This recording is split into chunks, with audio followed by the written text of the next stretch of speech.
Hey, my name is Brent here on Cloudy with the Chance of Meeples. Today, we're looking at another deck building game. I like the mechanic of deck building. You start a game, you got a pretty weak deck, and then as the game progresses, it starts getting stronger and stronger. You add more cards, you hopefully discard some of the weaker cards, and by the end, you have, a pretty cool deck.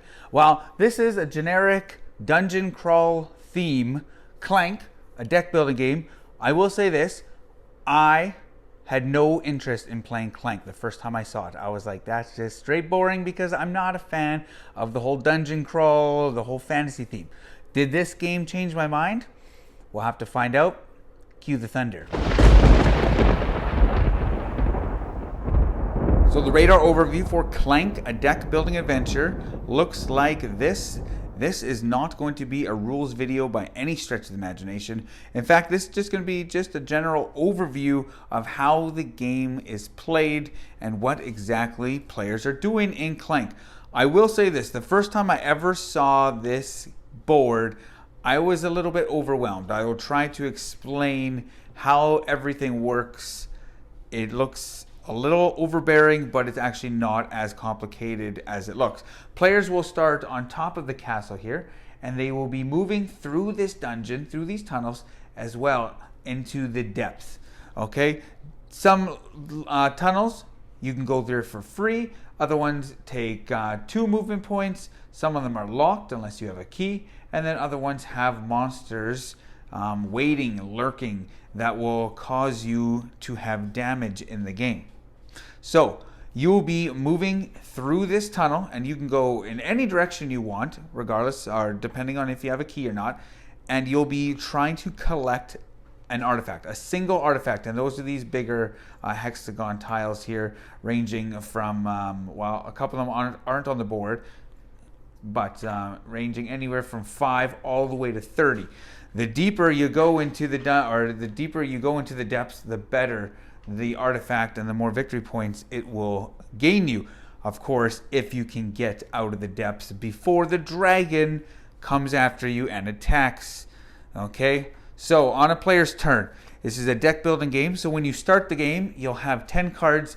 They're pretty weak, and as you gain more and more cards, you'll be gaining them from the reserve, which are these 4 piles here, or 3 piles, as well as this goblin. And you'll also be gaining them from the dungeon deck. The dungeon deck, there's a big dungeon deck. It consists of, items that you can use and companions, as well as monsters that you can fight. And I'll explain in general detail, or not in detail, how all those work. But on your turn, you take the top 5 cards from your deck and you play all the cards. So in this case, I would play first this card. Well, you can do them in any order, and you can also spend your money in any order, or spend your skills in any order, and do your movement in any order. So in this case, I would add 1 Clank. What does that mean? Well, the whole concept of this game is you'll be adding Clank to this little flag area, and momentarily I'll show you what happens to that. But I would add that, and then I would be able to move 2. So the little green guy would then move 2, 1, 2. And then finally I could use these 3 skill points to purchase new cards. I could purchase a card from the dungeon row, or I could purchase a card from the reserve row, or a combination of both of them. Some of these cards, like this one, it costs 7 skill points to purchase. At the end of the game, it's worth 7 victory points. Whereas this mercenary, he only costs 2. But he doesn't gain you any victory points. He gains you more skill, as well as he gains you swords to fight. You can use those swords if you're ever moving through a tunnel and there's a monster there. You could use one of these swords to attack that. If you choose not to use the sword to attack and move through that, you would then take a damage. So you take one of those, your cubes, the same cubes that you use as your Clank, you put it on this score tracker. If you ever make it to the end, you get knocked out, depending on where you are, if you're in the depths, or if you're not in the depths, or if you have an artifact, or if you don't have an artifact, that'll reflect on if you're even able to count your score at the end of the game. Imagine with me that the green player on a future turn moves through here and pulls up a token here. So some of these are just really good tokens. That lets you draw 3 cards. That heals 2 damage. There's all sorts, 2 extra skill points, $2 that you can spend at the market, which I'll get to momentarily. But if you ever flip over one of these little dragon eggs, they are worth 3 victory points at the end, but at that point, the dragon gets a little upset.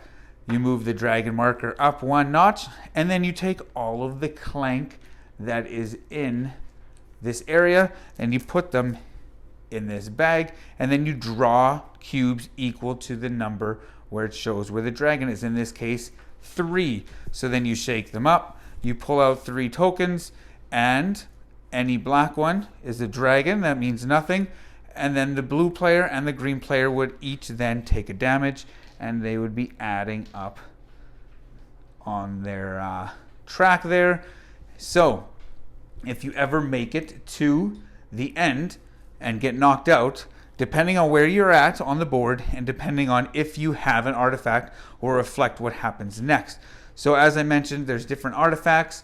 The ones closer to the ground level are less victory points, and the ones further below are worth more. So if the green player would be here and would in fact have 1 artifact and would get knocked out, they would be above the depths, and the townfolk would come and rescue them. They would see they have an artifact, and then they would be able to count up all their scores.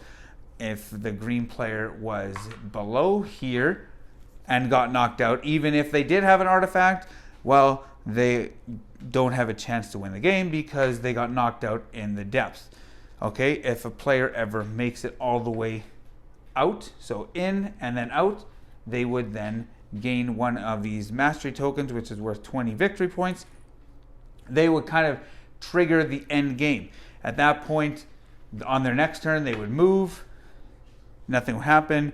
On their next turn, they would then move again. And at that point, you would draw cubes equal to wherever the dragon is, +1. So this is kind of a countdown. So as soon as someone exits the dungeon, kind of everybody has 5 turns left to make it all the way to the top, or at least get out of the depths, so that they have, if they have an artifact, they at least have a chance to count their score and potentially still win the game. So that is an overview of how you play Clank. I will also say, so you have this market area. I made mention that you can only carry 1 artifact, so you can't pick this one up and then put it back and take a different one. No, as soon as you take an artifact, that's the one that you have. Unless you have a backpack that you can carry a second artifact. You could buy a key that will let you go through any tunnel which has a lock on it. You could come to the market and just buy just straight victory points in form of a crown. And you can buy as many as you want on your turn. Each of them cost $7. And yeah, you'll gain $7 by, some of these tokens. I just have money on it. If you defeat the goblin again and again and again, you get money. Some of these cards allow you to gain money. Say if you beat this guy, you gain $4, and then you'd add 2 clank to that area. So there are tons and tons of cards, different companions, as well as different items. There's also some devices, some that lets you remove clank, and then other ones that lets other players have to add clank.